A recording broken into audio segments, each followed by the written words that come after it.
Deep thoughts, shallow host. All right, settle in. I was sitting here the other day, flipping through channels, scrolling through the internet, and it hit me.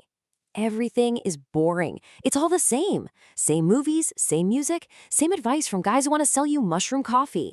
So I said, Bob, you gotta find the real weirdos. The people out there cooking up ideas so bonkers you can't even believe it. And let me tell you, I went down a rabbit hole that makes Alice in Wonderland look like a trip to the DMV. So the first thing I stumble upon is this: music. And I'm using that term very, very loosely. I find this sheet music from some composer, and I swear, it looks like it was written by a guy who was simultaneously being struck by lightning and trying to draw a map of his own nervous system. Okay, let's just break this down. On the one hand, you got regular music, right? It makes sense. It's notes on a line, it's got a rhythm. You know what you're gonna get. It's comforting, predictable, like your Aunt Carol's potato salad. Then you got whatever this guy was doing. This isn't music, it's a Rorschach test for lunatics. It's pure chaos on a page. Get a load of this thing. It's called ichnologia. Yeah, you try saying that 3 times fast. But seriously, how is anyone supposed to play this?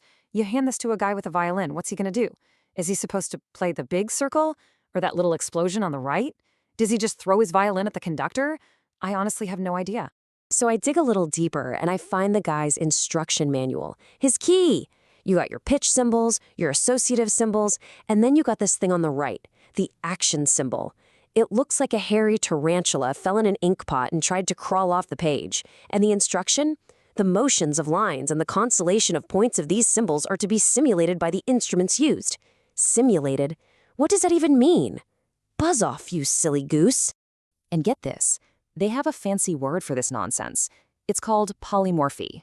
Now, I'm going to read you the official definition. Try not to fall asleep. It's the quality of a composition showing one of its many aspects at a time in every interpretation. Yada, yada, yada. Okay, here's what it means in English.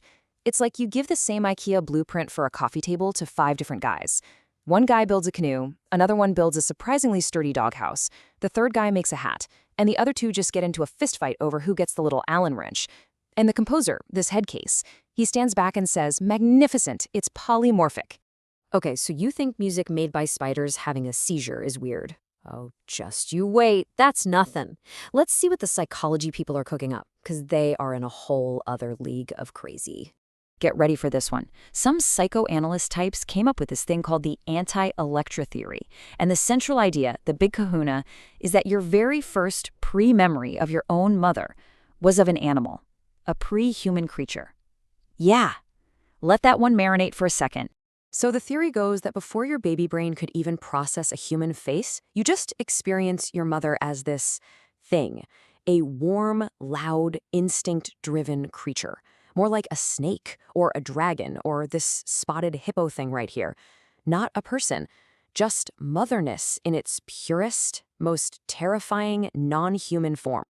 And look at this. These are apparently the kind of totem poles your subconscious was building to this animal mom idea. Look at these things. These are not heartwarming statues of a mother's love. They look like monsters from a cheap sci-fi movie. Is it any wonder we all have issues? Our first relationship was apparently with a monster from outer space. And it gets better. From this snake mom theory, they came up with something called schizogamy. It's basically a social rule that says you're supposed to marry a total stranger, an alien intimus. Why? Because your brain is subconsciously trying to replicate that original weird-as-hell relationship you had with your animal mother. It's like a cosmic mandate to keep things spicy by marrying some weirdo from 3 towns over so the family doesn't get boring. I mean, who sits down and comes up with this stuff? Look at this drawing, the asino academico, the academic donkey. It's perfect. It's just some guy in an office making stuff up. His brain is a certified bag of wet squirrels. Deleuze fucko indeed. So we've got music that isn't music and a psychological theory that says your mom was a lizard. The rabbit hole goes deeper, folks. Because this whole idea of breaking the rules and letting chaos take over, well, it connects directly to art. So I'm reading these 2 philosophers, Deleuze and Guattari, and you just know these guys were a handful at dinner parties. And they say, with a totally straight face, art's role is to confront chaos, to throw a net over it. What in the world does that even mean? Am I supposed to go fishing for a hurricane? Let's see what they're talking about. Okay, so you're an artist. You've got your canvas. It's blank. a world of possibilities. So far, so good? I'm with ya. No tarantulas, no snake moms, just a nice, clean canvas. And then this is the part where you lose me. You take your paint and you just dump it. You pour it on the canvas and let nature take the wheel. Gravity, the heat, the wind, they're the artists now. You're just the guy who bought the supplies. What kind of a job is that? My nephew could do that, and we don't let him use scissors. And you get this. A beautiful accident. It's a total catastrophe by design. The artist didn't paint this, the paint painted it.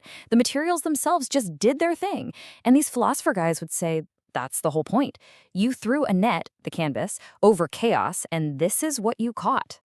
Now, all this high-minded, artsy-fartsy stuff might seem like it's from another planet, but let me bring it back down to earth for you. This whole thing reminds me of my cousin Vinny. So Vinny gets a hold of some of these books, right? And he decides he's going to remodel his kitchen using these principles. He tells the contractor, I want it to be polymorphic, and I want you to confront the chaos of the materials. The contractor, this poor guy named Stan, he's just staring at him. Vinny hands him a musical score that looks like a cat walked on a keyboard and says, these are the blueprints. Long story short, the fridge is now a load-bearing wall. The faucet only turns on if you hum in the key of G sharp. And the floor is, well, the floor is just a pile of loose tiles because gravity is expressing itself. It's a complete and total disaster. So where does all this lead? We got chaotic music, snake moms, paintings that paint themselves, and my cousin's kitchen, which is probably a public health hazard. What's the grand finale? What's the punchline to this whole cosmic joke? You get this. This is it. The culmination of all the weirdness. A piece by that same composer from the beginning, Logothetes. This one's called Labyrinthos. A labyrinth.